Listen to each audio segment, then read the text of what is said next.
पूरा देश है, यूनिटी मार्च और सरदार 150 का आयोजन हो रहा है। किस तरह से आयोजन होगा बालोद जिले में शेखर, और आज की जो प्रेस वार्ता उसका उपलब्ध है। आप सभी को दीपावली और कार्तिक पूर्णिमा की हार्दिक शुभकामनाएं। एकता दिवस के रूप में सरदार जी के जन्मदिन को अपन मनाते हैं और उसके तहत 21 तारीख को अपन ने एक यूनिटी मार्च भी निकाला था। उस मार्च के अंदर तकरीबन पूरे जिले में, पूरे देश भर में, हर गांव ग्रामीण से हर प्रशासन, सरकार, युवा, विद्यार्थी और सभी राजनीतिक दलों ने बढ़ चढ़ करके भाग लिया। सभी, पूरा देश चाहता है कि हमारा देश एकता के सूत्र में पिरोया हुआ रहे। जैसे कि सरदार वल्लभ भाई पटेल जी ने देश की आज़ादी के समय विभिन्न रियासतों को एक करके एक अखंड भारत का जो स्वरूप और निर्माण किया, हम उनके आभारी हैं। उन्हीं से अपन प्रेरणा लेते हुए उन्होंने देश की अखंडता का निर्माण किया। अपन देश में प्रेम और सौहार्द का निर्माण कैसे कर सकें, हम एक दूसरे के दिलों में कैसे मिल सकें, एक दूसरे दिलों में कैसे बच सकें, हमारा सपना राष्ट्र प्रथम का रहे, ऐसी भावना के साथ एक कार्यक्रमों की शुरुआत हुई है।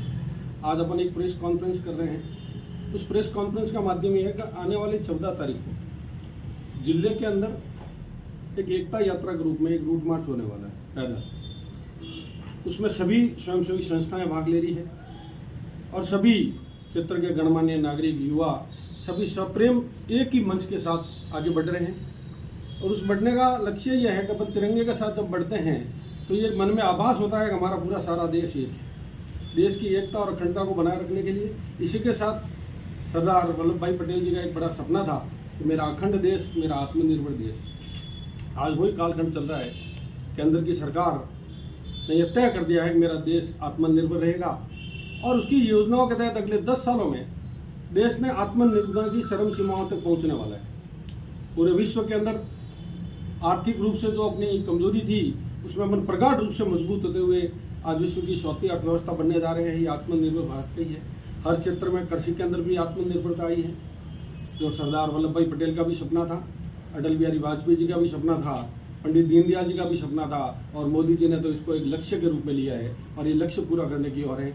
ऐसे हमारे सरदार वल्लभ भाई पटेल की जयंती पर इस पखवाड़े में चलने वाले सभी कार्यक्रमों में मैं आप सभी पत्रकार महोदयों के द्वारा ये पूरी जनता को आह्वान भी करते हैं, निवेदन भी करते हैं, आग्रह भी करते हैं कि आप सभी उस यूनिटी मार्च के अंदर अपने पूरे दिल से सब परिवार शामिल होकर के एकता के रूप में हम पूरे देश के अंदर एक अच्छा मैसेज दें और पूरा विश्व इस बात को माने कि हिंदुस्तान अपने लक्ष्य के लिए, जब देश और राष्ट्र की बात आती है, एकता की बात आती है, प्रेम की बात आती है, सौहार्द की बात आती है, समरसता की बात आती है, तो पूरा देश एक है। हम एकता के साथ इस विकसित भारत की ओर आगे बढ़ रहे हैं।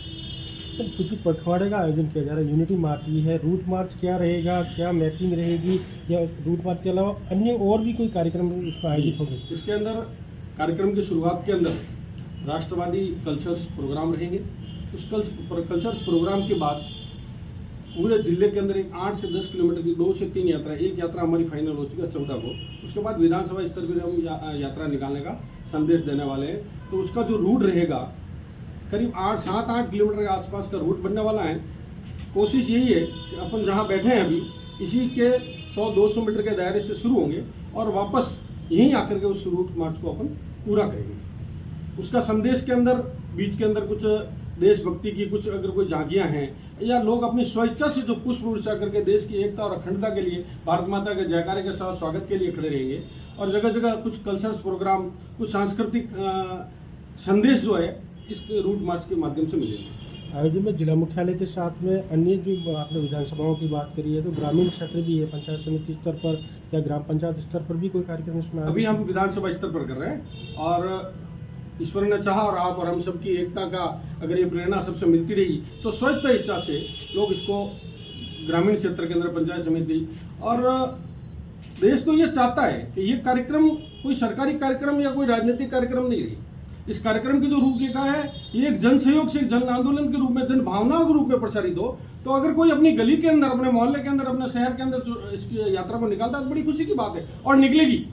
धीरे धीरे आने वाले समय में सरदार वल्लभ भाई पटेल ने जो एक लोह पुरुष के रूप में इस पूरे देश की अखंडता का संदेश दिया ना, उस संदेश को, उसके जीवन की प्रेरणा लेकर के लोग धीरे धीरे ये काम भी आगे करने वाले हैं। आत्मनिर्भर भारत के लिए भी आप सभी देख रहे हैं, ये भी उन्हीं का सपना था। आज हर घर स्वदेशी का जो नारा चल रहा है, देश एक मजबूती की ओर बढ़ रहा है, तो एक जागरण हो रहा है, सरकार का एक संदेश है। बाकी सारी जनता इसको अपनाएगी और बहुत लंबे स्तर पर आने वाले समय में दिखेगा।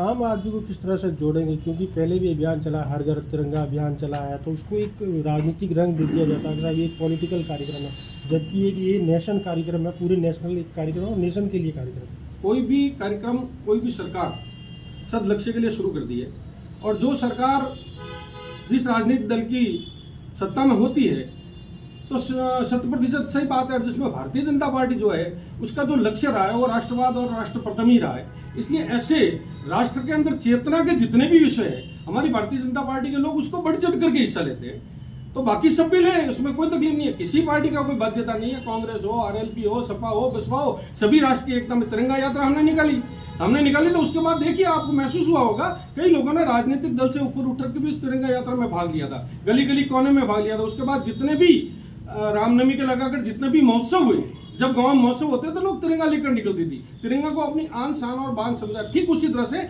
इस यूनिटी को भी आने वाले समय में आप देखिएगा, मुझे पूरा विश्वास है आपके माध्यम से जब ये संदेश पूरे क्षेत्र में जाएगा तो इस यूनिटी के लिए भी सब एकता के रूप में सभी एक साथ खड़े रहेंगे, और इसकी बहुत बड़ा सफलता का अपन को फायदा भी होगा और सफलता मिलेगी।